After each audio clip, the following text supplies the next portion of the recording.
ಸುಲ್ತಾನ್ ಅವರ ಬಗ್ಗೆ ಅವಹೇಳನಕಾರಿಯಾಗಿ ಮಾತನಾಡಿದ ಶಾಸಕ ಬಸನಗೌಡ ಪಾಟೀಲ್ ಯತ್ನಾಳ್ ವಿರುದ್ಧ ಕಾನೂನು ಕ್ರಮ ಕೈಗೊಂಡು ಶಾಸಕ ಸ್ಥಾನದಿಂದ ಅಮಾನತ್ ಮಾಡಬೇಕು ಎಂದು ದಲಿತ, ಹಿಂದುಳಿದ, ಅಲ್ಪಸಂಖ್ಯಾತ ಯುವಕರ ಒಕ್ಕೂಟದ ವತಿಯಿಂದ ತಹಸೀಲ್ದಾರ್ ಮೂಲಕ ರಾಜ್ಯಪಾಲರಿಗೆ ಮನವಿ ಸಲ್ಲಿಸಿದರು.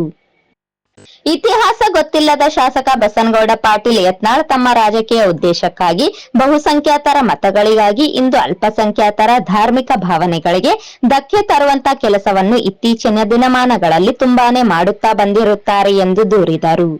ಇತಿಹಾಸ ಪುಟಗಳಲ್ಲಿ ಮೈಸೂರು ಹುಲಿ ಎಂದು ಕೇಳಿದರೆ ಅದಕ್ಕೆ ಉತ್ತರ ಟಿಪ್ಪು ಸುಲ್ತಾನ್ ಎಂದು ಹೇಳುತ್ತಾರೆ. ಇದಲ್ಲದೆ ಟಿಪ್ಪು ಸುಲ್ತಾನ್ ಆಡಳಿತ ಅವಧಿಯಲ್ಲಿ ಹಲವಾರು ಅಭಿವೃದ್ಧಿ ಕೆಲಸಗಳನ್ನು ನಾವು ಇತಿಹಾಸ ಪುಟದಲ್ಲಿ ಕಾಣಬಹುದು. ಟಿಪ್ಪು ಸುಲ್ತಾನ್ ಕಾವೇರಿ ನದಿಗೆ ಅಣೆಕಟ್ಟು ನಿರ್ಮಾಣಕ್ಕೆ ಅಡಿಪಾಯ ಹಾಕಿದರು ಎಂದು ಅವರ ಹೆಸರನ್ನು ಹೊಂದಿರುವ ಕಲ್ಲಿನ ನಾಮ ಫಲಕದಿಂದ ಕಾಣಬಹುದು.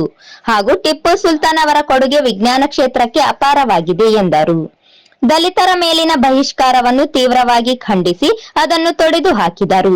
ಇಂತಹ ಮಹಾನ್ ನಾಯಕನಿಗೆ ದಿನಾಂಕ 19/9/2024ರಂದು ಅವಿವೇಕಿ ಬಸನಗೌಡ ಪಾಟೀಲ್ ಯತ್ನಾಳ್ ಮುಧೋಳ್ ನಗರದ ಸಾರ್ವಜನಿಕ ಕಾರ್ಯಕ್ರಮದಲ್ಲಿ ಟಿಪ್ಪು ಸುಲ್ತಾನ್ ಅವರ ಬಗ್ಗೆ ಅವಹೇಳನಕಾರಿಯಾಗಿ ಮಾತನಾಡಿದ ಬಸನಗೌಡ ಪಾಟೀಲ್ ಯತ್ನಾಳ್ ಅವರ ಮೇಲೆ ಕಾನೂನು ಕ್ರಮ ಜರುಗಿಸಿ ಶಾಸಕ ಸ್ಥಾನದಿಂದ ವಜಾಗೊಳಿಸಿ ಈ ರಾಜ್ಯದಿಂದ ಗಡೀಪಾರು ಮಾಡಬೇಕು ಎಂದು ಒತ್ತಾಯಿಸಿದರು.